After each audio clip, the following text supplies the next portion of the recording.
오늘은 이스라엘 역사 가운데 족장 시대에 대해서 같이 살펴보도록 하겠습니다. 일반적으로 우리가 족장 시대라 하면 주전 2000년부터 1800년 사이의 시기를 우리가 의미합니다. 이 족장 시대는 우리가 성경에 기록되어 있는 족장들의 이야기, 아브라함, 이삭, 야곱, 그리고 요셉의 애굽으로 들어가는 이야기 등 그런 어떤 성경에 기록되어 있는 그런 사건을 중심으로 해서 족장 시대다 이렇게 이름을 붙이는 것이고, 우리가 시기적으로는 나중에 이제 자세히 설명을 하겠습니다만, 주전 2000년부터 1800년 사이에 이 가나안에서의 역사, 이것을 우리가 흔히 족장 시대다 이렇게 부르고 있습니다. 족장 시대 혹은 또 축약해서 족장사는 창세기 12장부터 50장까지의 이야기를 근거로 하는 그 시대가 되겠고, 이 성경 창세기 12장부터 50장에는 여러 자료들이 혼합되어져 있습니다. 특별히 우리가 12장 1절부터 25장 18절까지를 아브라함 시대, 아브라함에 관한 이야기가 기록되어 있고, 25장 19절로부터 시작을 해서 36장까지의 이야기는 그의 아들인 이삭과 야곱의 이야기가 기록이 되어 있고, 그리고 마지막 37장부터 50장까지는 요셉의 이야기로 기록이 되어져 있습니다. 우리가 그 성경을 이해하는 데 있어서, 특히 창세기를 이해하는 데 있어서 이 족장의 이야기를 어떻게 이해할 것인가 라고 하는 그 질문에 대한 학자들의 논의는 지금도 끊임없이 진행되고 있습니다. 그래서 어떤 이들은 문서서를 근거로 해서 족장 이야기의 역사성을 부인하기도 하고, 그래서 이 족장 시대에 관한 이야기는 왕정 시대의 시대상을 반영하고 있다 이렇게 주장하는 학자들이 있는 반면에, 또 일부 학자들은 고대 근동의 다양한 기록과 비교해서 족장 시대의 역사성을 인정하는 그런 입장을 취하는 학자들도 있습니다. 그래서 우리가 이 문제를 해결하기 위해서, 특히 족장 시대의 역사성의 문제를 우리가 이해하기 위해서는 족장 이야기의 역사성과 족장 시대의 역사성을 나누어서 생각해야 됩니다. 이 말은 뭐냐면, 족장이 언젠간 살았어요. 그래서 족장들이 살았던 그 시대는 역사성이 있는 거예요. 그런데 그 족장에 대해서 기록하고 있는 성경의 기록이 그 족장이 살았던 그 시대의 역사성을 반영하고 있느냐라고 하는 그 질문을 우리가 두 가지로 나누어서 우리가 질문해야 한다라고 하는 겁니다. 그러니까 우리가 족장 시대의 역사성에 대해서는 누구도 부인할 수가 없어요. 그런데 문제는 족장들이 살았던 그 시대가 창세기 12장부터 50장에 기록되어 있는 족장 이야기의 모습과 같은 그런 시대였느냐라고 하는, 여기에 대해서는 여러 견해들이 다양하게 나뉘어진다라고 하는 겁니다. 그래서 이 족장 이야기의 이 문화적 배경을 고대 근동의 다른 지역의 문화와 비교해서 족장 시대의 역사성을 주장하는 그런 학자들도 있다라고 하는 겁니다. 우리가 구약 성경의 본문을 기초로 족장 시대의 역사성 혹은 족장 이야기의 역사성 문제를 논의하기 위해서 두 가지를 언급해야 합니다. 첫째는 우리에게 전해진 족장 이야기의 그 성격에 관한 거예요. 이거를 우리가 이해해야 되는 겁니다. 특별히 우리가 족장 이야기를 우리에게 전해주는 성경의 이야기들은 족장에 관한 많은 이 이야기, 소위 내러티브로 구성이 되어 있어요. 그래서 그 속에는 어떤 신화적인 이야기, 전설 같은 이야기, 민담 등 다양한 종류의 이야기를 포함하고 있는 것이 소위 이야기, 내러티브이고, 그래서 이 족장 이야기의 기원을 설명하기 위한 이야기가 주를 이루고 있고, 그리고 족장들의 가족사를 다루고 있다라고 하는 거예요. 그래서 족장 이야기의 이 목적을 우리가 역사 기록으로 보기는 어렵다는 거예요. 원래 족장 이야기가 기록되어진 것은 어떤 역사적 목적을 위해서 기록된 것이 아니다라고 하는 거예요. 그래서 우리가 창세기 12장부터 50장의 내용을 통해서 역사적 자료를 뽑아내기 위해서 우리가 본문에 대한 객관적인 연구가 필요하다라고 하는 겁니다. 그래서 우리가 이 족장의 이야기는 어떤 가족 중심의 어떤 기원을 설명해 주는 그런 특수한 성격의 책이라는 거고, 그것은 어떤 역사적 사실을 우리에게 보여주려고 하는 그런 기록은 아니다라고 하는 겁니다. 또 하나 우리가 질문해야 되는 건 구약성서 기록에 의한 족장 시대의 연대가 언제인가라고 하는 거예요. 그러니까 족장들이 언제 살았느냐라고 하는 거예요. 우리가 성경에 기록되어 있는 그 족장들의 연대를 우리가 조사해 보면 대략적으로 족장 시대가 어느 정도 기간 동안 지속되어져 있는가를 우리가 알아볼 수 있습니다. 예를 들어서 창세기 12장 4절에 아브라함이 75세에 가나안으로 이주해서 100세에 이삭을 낳았습니다. 창세기 21장 5절에 기록되어 있고요.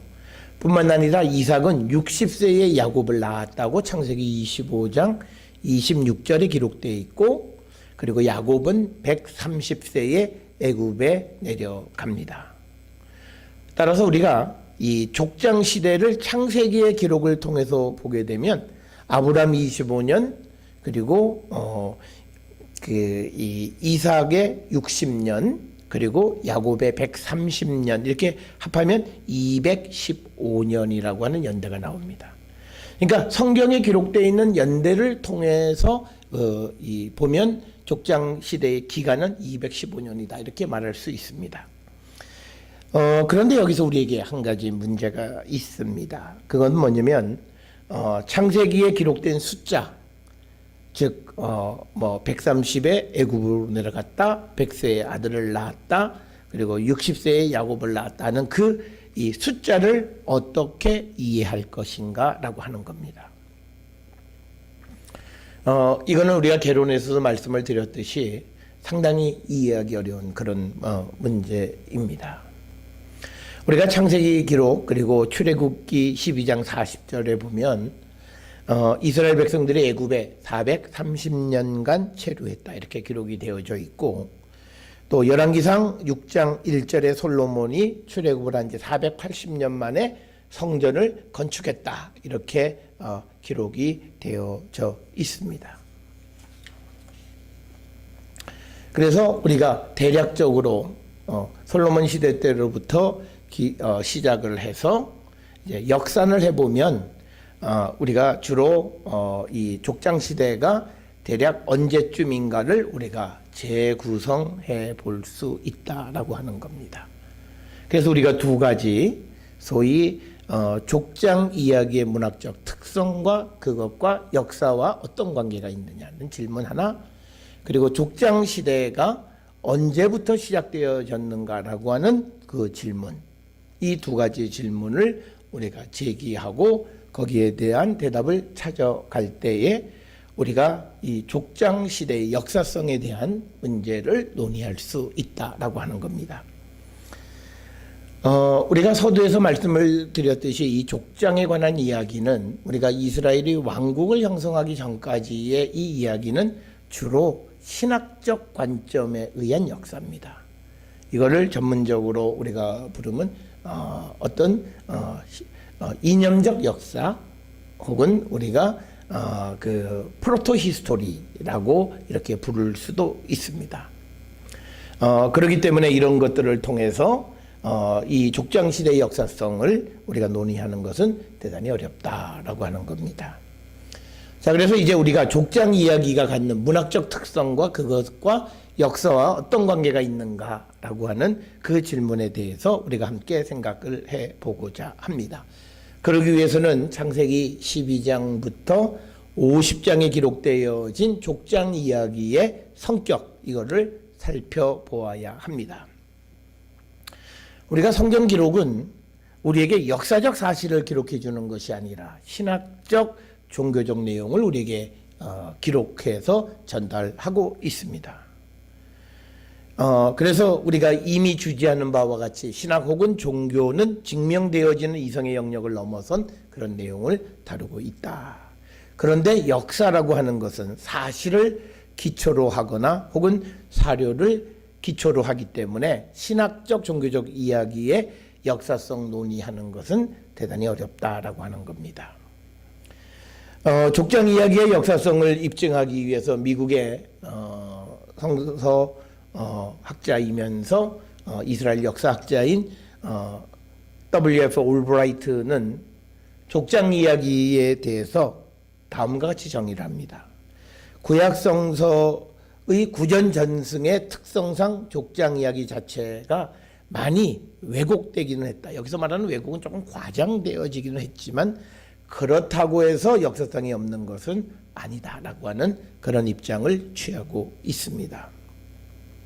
그러면서 그는 이런 왜곡은 종교적 전승에서 어쩔 수 없는 현상이다, 이렇게 이야기를 합니다.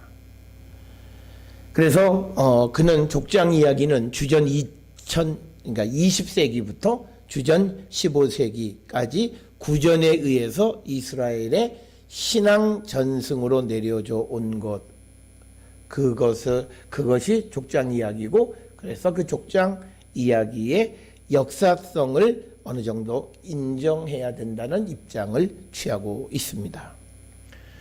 여기서 한층 더 나가서 올브라이트는 족장 이야기가 신앙 전승에 걸맞게 역사적 사실이 변질되어서 문자 그대로 받아들일 수는 없지만 그렇다고 족장 이야기 전체가 비역사적인 것은 아니다, 이렇게 주장을 합니다. 그러니까 입장이 굉장히 좀 애매한 그런 입장이 되겠습니다. 그러면서 그는 또 족장 이야기의 핵심은 철저하게 역사적이다, 이렇게 그는 믿고 있습니다. 그래서 올브라이트에 의하면 족장 이야기는 자전적이거나 전기적인 기록은 아니지만 대부분 신학적 메시지를 담고 있기 때문에 역사적인 기록이 아니라는 것 또한 인정해야 된다. 그러니까 역사를 바탕으로 하고 있지만 그러나 역사 기록은 또 아니다. 뭐 이렇게 조금 애매모호한 그런 입장을 취하고 있고, 그렇지만 또 이 족장 이야기가 어떤 이스라엘 공동체의 과거의 경험이라는 역사적 사실에서 생겨났다. 그런 것의 역사적 사실을 바탕으로 전승이 생겨났다, 이렇게 이야기를 합니다.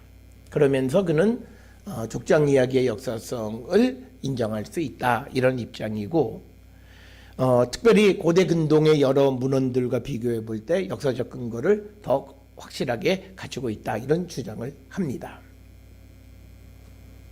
그러니까 그는 족장 이야기는 문학 특성상 역사성이 없는 것으로 보이지만 그러나 역사적 사건을 바탕으로 기록되어 있다, 이런 주장을 하고 있습니다. 이것은 오늘날 신화학에서 신화가 역사적 사실을 바탕으로 한 허구, 그래서 신화의 역사성을 우리가 충분히 입증할 수 있고, 그래서 신화 자체가 대단히 역사적 기록이라고 하는 그런 주장과 같은 맥락의 주장이 되겠습니다. 그런데 이제 이런 올브라이트의 주장은 역사적 사실과 왜곡을 구별하는 기준이 명확하지 않아요. 어디까지가 역사, 무엇을 기준으로 해서 이것이 역사적이다라고 얘기할 수 있고, 또 어떤 부분이 왜곡됐다라고 주장할 수 있는지 그 근거가 명확하지 않다라고 하는 것이고,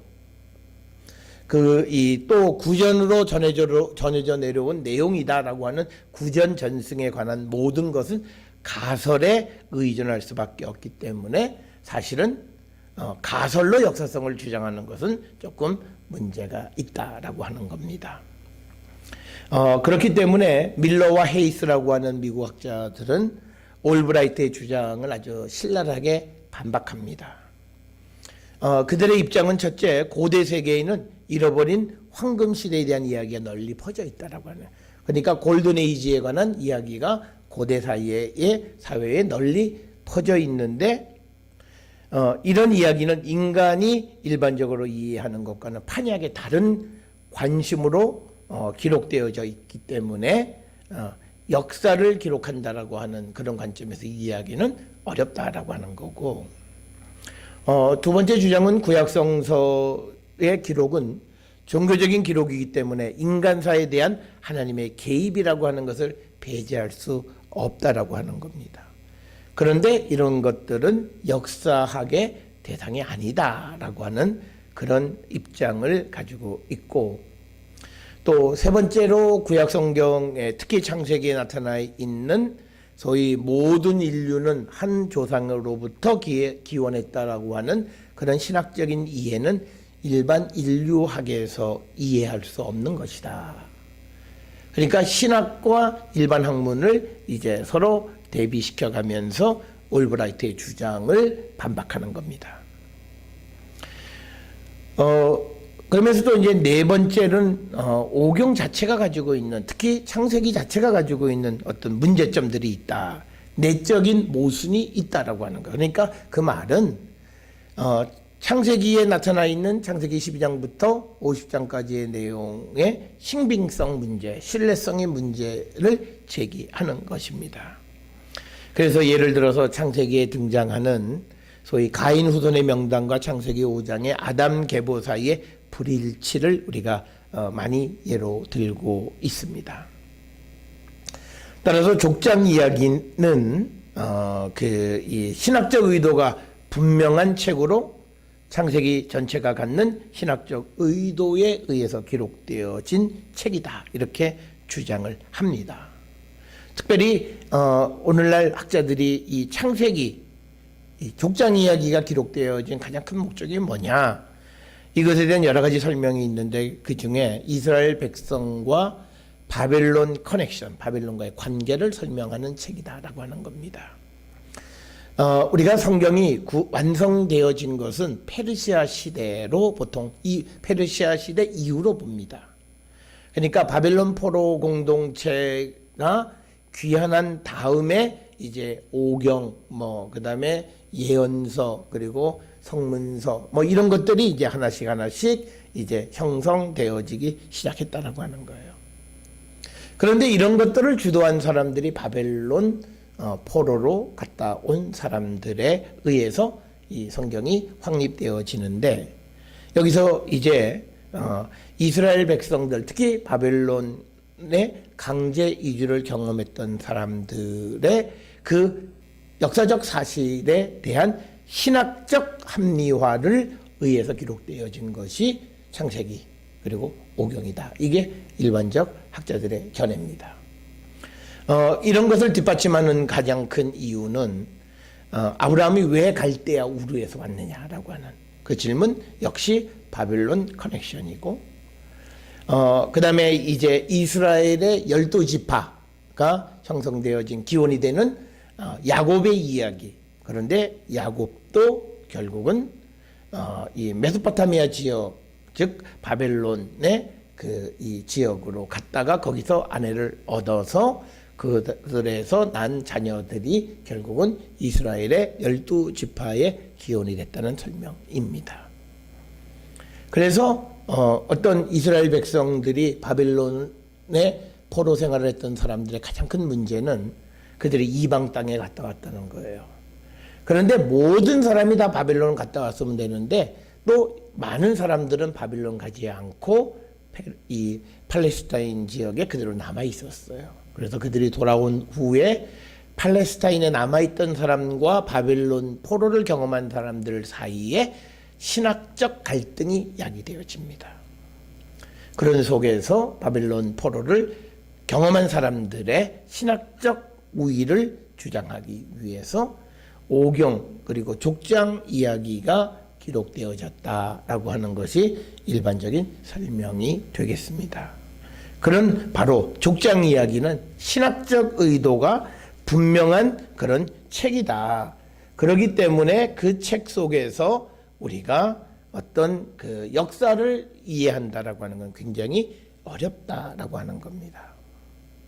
그래서 이런 신학적 기록을 통해서 역사를 재구성하는 것이 매우 어렵고, 특별히 족장 이야기의 역사성을 검증할 비교 자료가 없다라고 하는 그런 현실에서 족장 이야기만을 통해서 족장 이야기의 역사성을 입증하기란 매우 어렵다라고 하는 것이 오늘날 이스라엘 역사를 연구하는 사람들의 일반적인 그런 이해가 되겠습니다. 따라서 우리가 이스라엘 이 족장들에 관해서 기록하고 있는 창세기 12장부터 50장까지 이야기는 그 문학적 특성에 의해서 그 이야기의 역사성을 우리가 주장하기는 매우 어렵다라고 하는 그런 입장이다라고 하는 것을 이해해 주셔야 되겠고,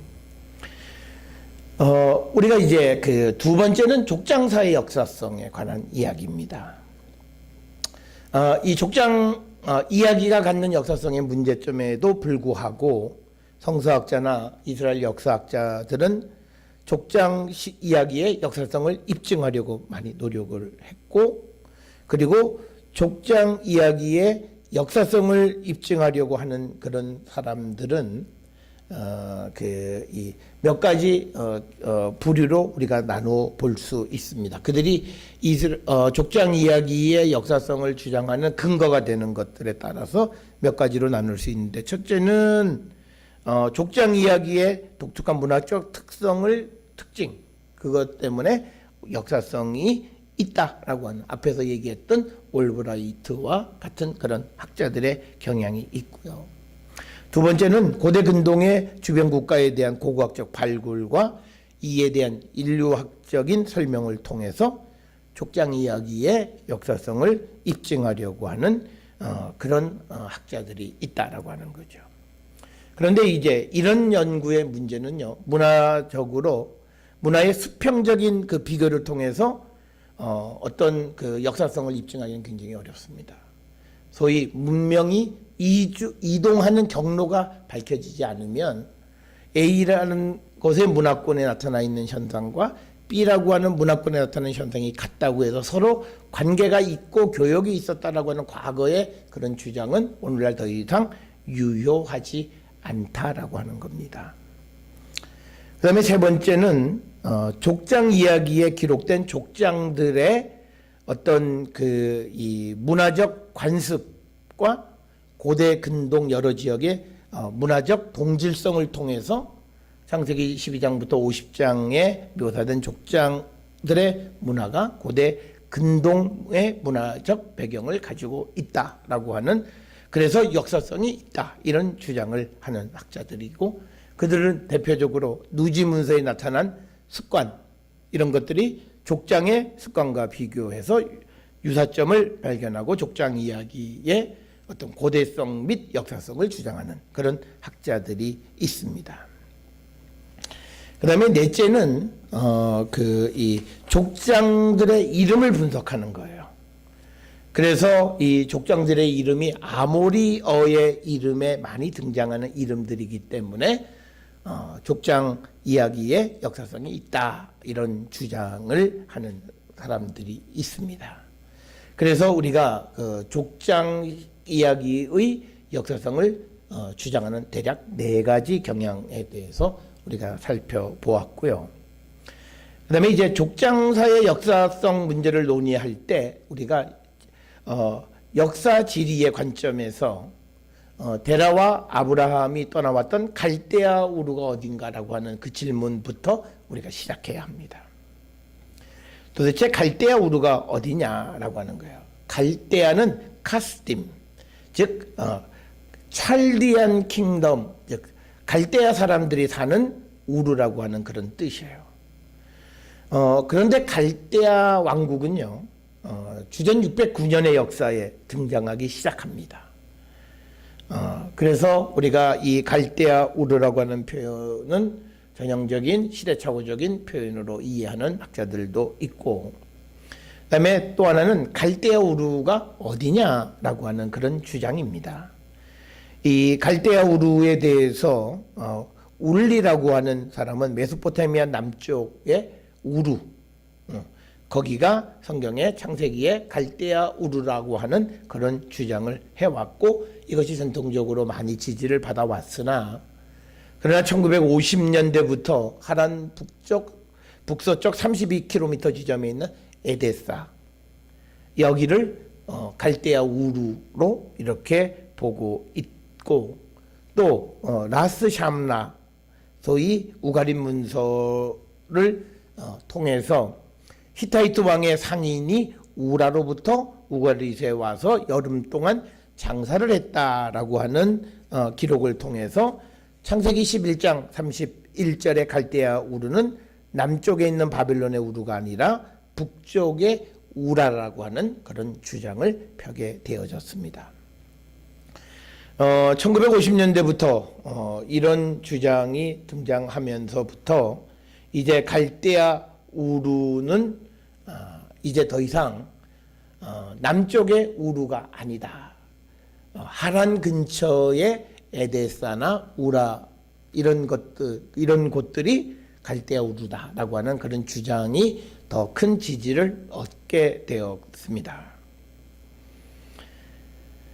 갈대아 우르가 어딘가라고 하는 문제와 함께 아브라함이 왜 갈대아 우르에서 가나안으로 이동했는가라고 하는 질문이에요. 도대체 아브라함은 성경에서는 하나님께서 떠나라고 말씀을 하셨지만 도대체 아브라함은 어떻게 이동을 하게 되었는가라고 하는 겁니다. 우리가 이 질문과 함께 곁들여서 고대 사회에 사실 만약 갈대아 우르가 오늘날 메소포타미아 남쪽의 우르 지역이라고 한다면 거기서부터 가나안 땅까지의 거리는 1700-1800km 정도 되는 땅이에요.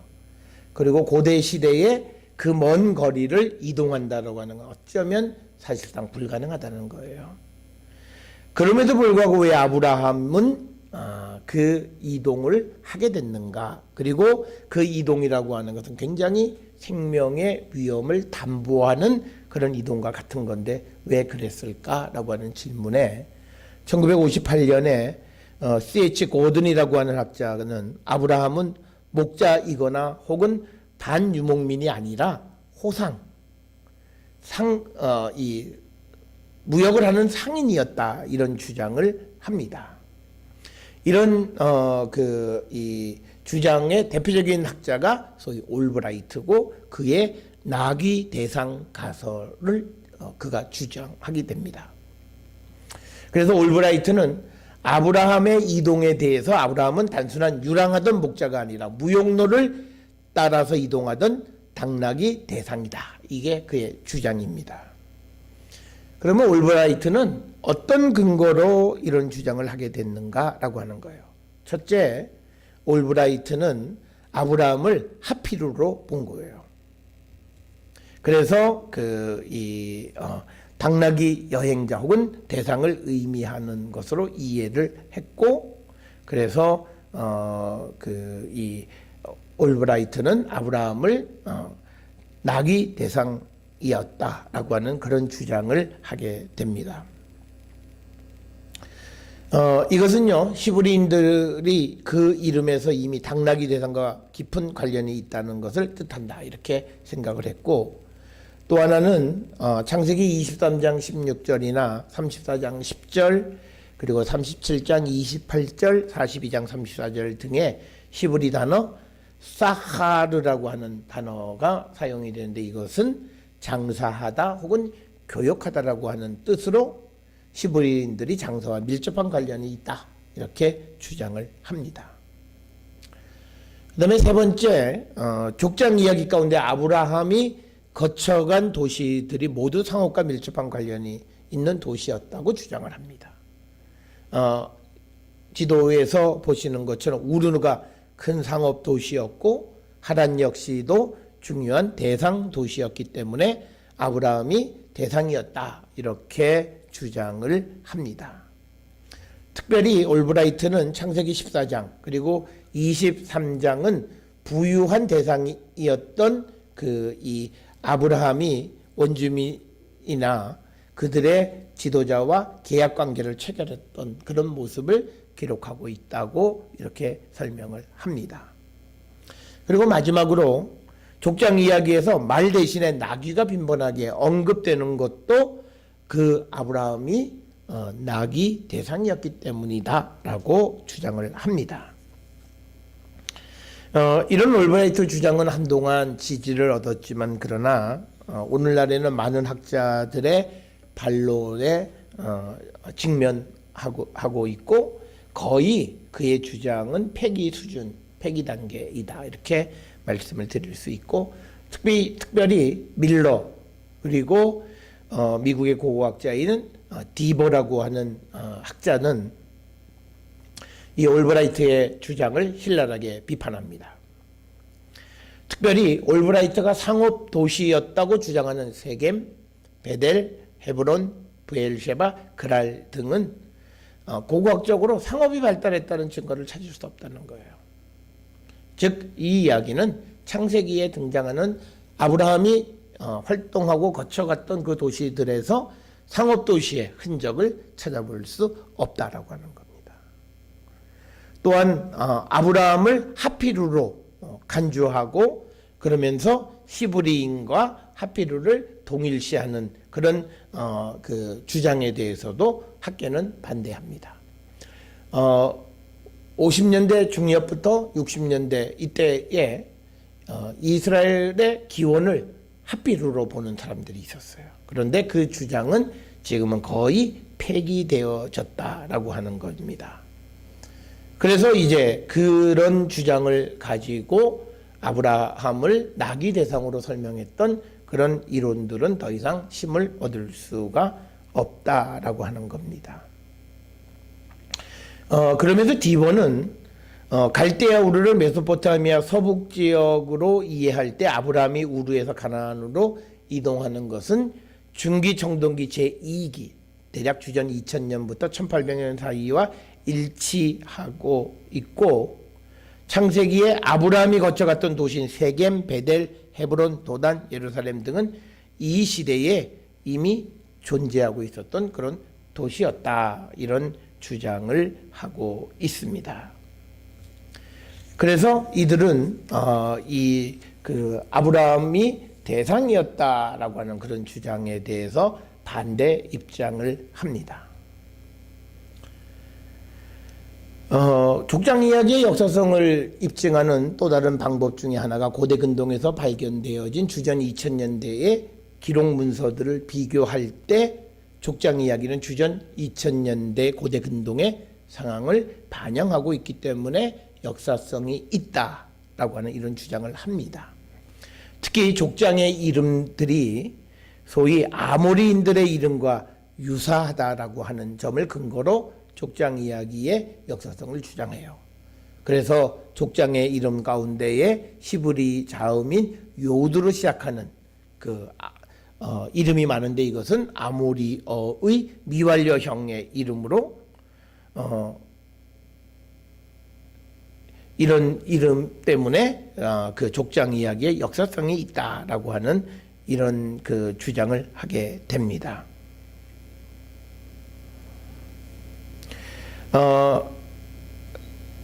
그러나 이제 이런 그 주장도 그렇게 지지를 받지 못하고 특별히 톰슨이라고 하는 학자는 세모에서 언제든지 찾아볼 수 있는 이름, 유드로 시작하는 이름은 세모에서는 얼마든지 찾아볼 수 있는 이름이다. 그래서 그러한 견해에 대해서 반박을 합니다.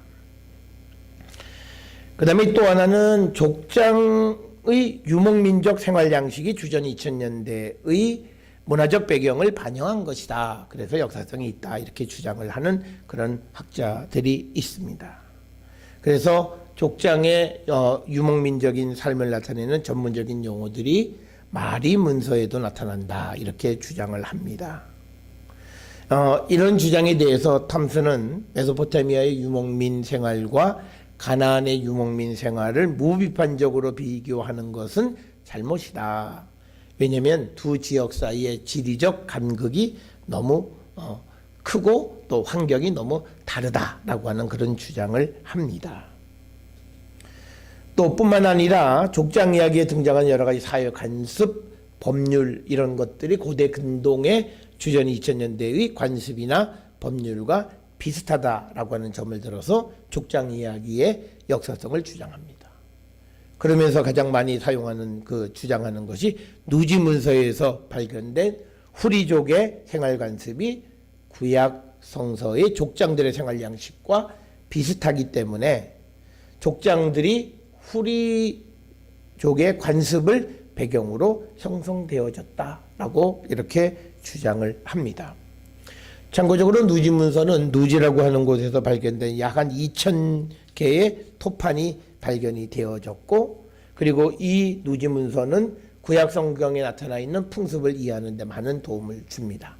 가장 대표적인 것이 누지 문서에서 부인이 아들을 낳지 못했을 때 대가 끊어지게 되는 것을 막기 위해서 부인이 자신의 여종을 통해서 아들을 낳게 하는 제도가 있었는데, 이것은 창세기 16장에 나오는 사라가 하갈을 통해서 이스마엘을 얻는 것과 같은 그런 제도이고, 둘째는 자식이 없는 경우에 집안에서 키운 종 가운데 하나를 양자로 택하는 제도가 누지문서에 나오는데, 이것은 창세기 25장에 나오는 다메섹 사람 엘리에셀을 양자로 삼는 것과 같은 이야기다라고 하는 것이고, 그 다음에 세 번째는 창세기 25장에 장자권 매매 관계되어진, 그래서 장자권을 구입하는 그런 관습이 누지문서에서도 보면 양 3마리로 장자권을 구입했다라고 하는 그런 관습이 기록되어져 있다라고 하는 겁니다. 그 다음에 네 번째로 보게 되면요, 상속에 있어서 장자에게 2배, 다른 아들에 비해서 2배의 상속을 주는 것, 이것도 누지문서에도 기록이 되어져 있다라고 하는 겁니다. 이것은요, 우리가 잘 아는 것처럼 열왕기하 2장 9절에 엘리사가 엘리야에게 2배의 영감 받기를 원한다라고 하는 말과도 관계가 있고, 이것은 엘리사가 자신이 엘리야의 상속자다, 즉 수제자다라고 하는 것, 그런 의미, 내가 수제자가 되고 싶다라고 하는 그런 것을 나타내는 것으로 이해할 수 있고요. 또 다섯 번째, 야곱의 부인 라헬이 아버지를 떠나 야곱을 따라 나올 때에 아버지의 드라빔을 훔쳐 나오는 내용이 기록되어져 있는데, 누지문서에서도 가족 수호신이었던 드라빔에 관한 기록이 많이 등장하고 있다라고 하는 겁니다. 여섯 번째는요, 우리가 지난 시간에 보았던 엘 아마르나 문서에 등장하는 핫비루라는 명칭이 많이 발견이 되는데, 누지 문서에서 핫비루는 집안의 종, 일꾼, 석수 등 사회적 신분이 낮은 사람을 일컫는 그런 용어로 사용이 되어졌고, 그래서 그런 이 핫비루와 그 다음에 이브리와의 연관성을 주장하는 건데, 앞에서 말씀드렸듯이 이런 주장은 더 이상 지지를 얻을 수 없는 거죠. 그래서 어쨌든 이 누지문서의 발견을 통해서 주전 2000년대 가나안을 포함한 고대 근동의 여러 문화와 풍습의 이해를 하는데 도움이 됐는데, 그것을 통해서 보았을 때 성경의 내용과 유사하다라고 하는 겁니다.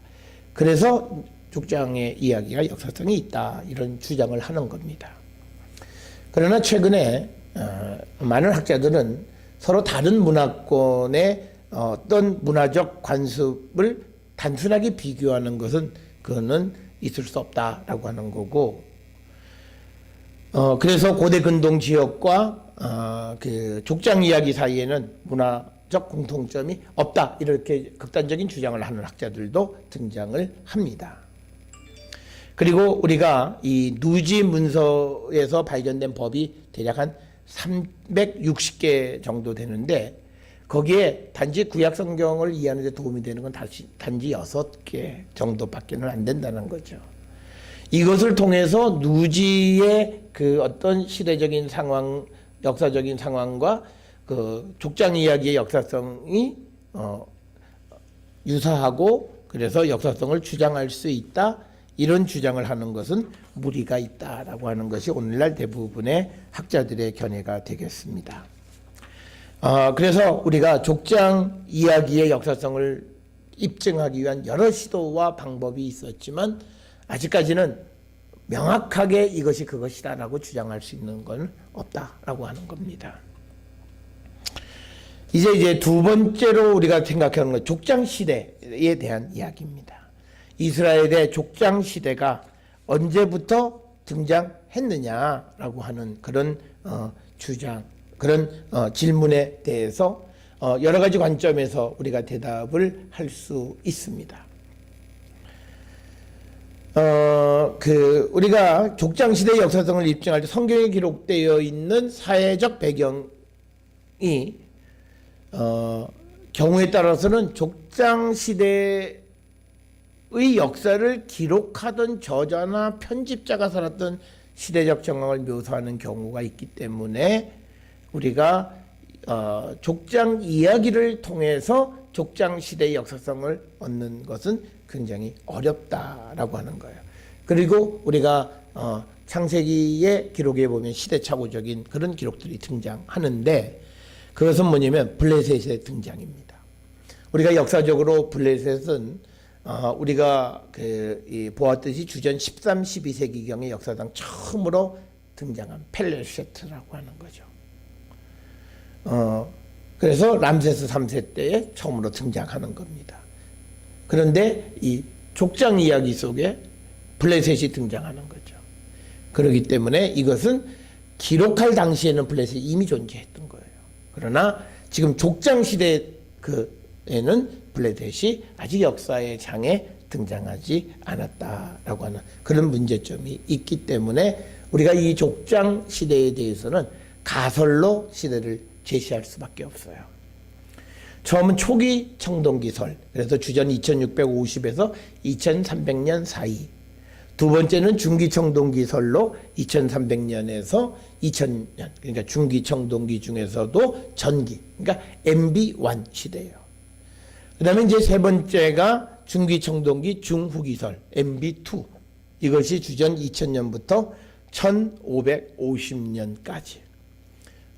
이런 세 가지 가설 중에서 가장 많이 지지를 받는 것이 중기 청동기 중후기설 MB2 시대 주전 2000년부터 1550년까지가 아마 족장들이 살았던 시대이다라고 하는 그런 주장입니다.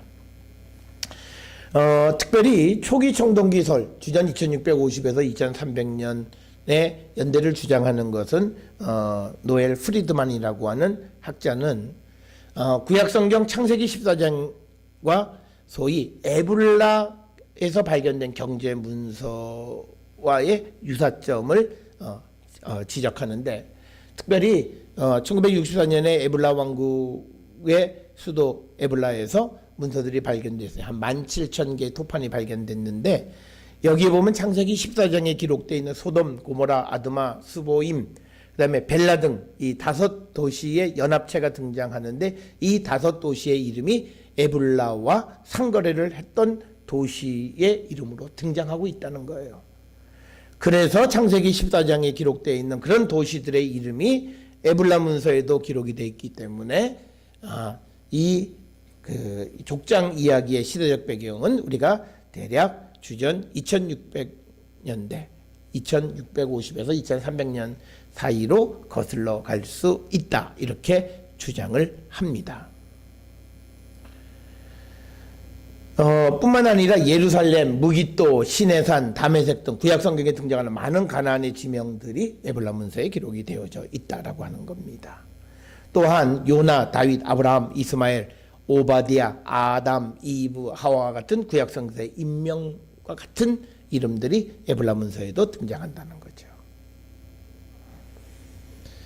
그래서 우리가 이 에불라 문서와 고고학적 발굴 등을 기초로 해서 중기 청동기 초기 시대를 족장 이야기의 시대다라고 주장을 한다라고 하는 겁니다.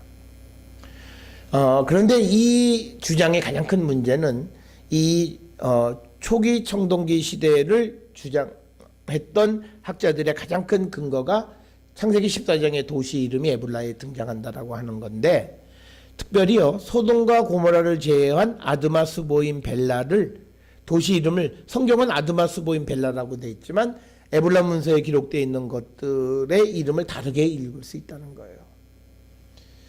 그렇기 때문에 창세기 14장과 족장의 이야기의 배경을 에불라 시대 주전 2650에서 2300년 사이로 보는 것은 좀 어려움이 있다라고 하는 겁니다. 자, 그 다음에 이제 두 번째 주장은요, 중기청동기 전기설 MB1설입니다. 주전 2300에서 2000년 사이에 족장 시대가 있었다. 이거는 우리가 잘 아는 올브라이트가 주장한 학설이에요. 그래서 그는 창세기 18장, 19장의 족장 이야기와 벳 에드드라라고 하는 유적이 중기청동기 초기 시대에 속하는 것이고, 그래서 이것을 근거로 해서 그가 제시했던 유명한 올브라이트의 나귀 대상 가설로까지 발전을 하게 됐다라고 하는 겁니다. 그래서 이 올브라이트는 아브라함이 우르를 출발하는 것은 이집트까지 내려가는 대상 행렬 가운데 하나였다, 이런 주장을 합니다. 올브라이트의 이런 가설은요, 넬슨 글릭이라고 하는 학자의 네겝 지역에 대한 고고학 발굴에서 일부 지지되기도 해요. 그래서 그 네겝 지역의 유물들 가운데 중기청동기 초기 MB1 시대의 유물이 발견되어졌다라고 하는 거예요. 그런데 이제 문제는 오늘날 올브라이트와 글릭이 생각하는 중기청동기 제1지층이 중기청동기 제2A 시대로 분류되기 때문에 그러니까 뭐냐면 올브라이트와 글릭이 오늘날 관점에서 보면 시대 층 구분을 잘못했다라고 하는 거예요. 그래서 그들의 주장은 더 이상 지지를 받을 수 없다라고 하는 겁니다. 그리고 올브라이트는 중기청동기 시대의 출현을 아모리족의 이동과 관계시켰는데, 오늘날 문화인류학적인 관점에서 아모리족의 이동 가설 자체가 큰 도전을 받고 폐기 수준에 있다라고 하는 거예요. 그리고 더더욱 텀슨이나 반세터스 같은 사람은 우르 근처의 아람인들이 북쪽으로 이동한 흔적이 없다, 이렇게 주장을 합니다. 자, 그래서 이제 하나 남은 것이 중기청동기 중후기설 MB2, 주전 2000년부터 1550년을 바로 족장 시대로 주장을 합니다.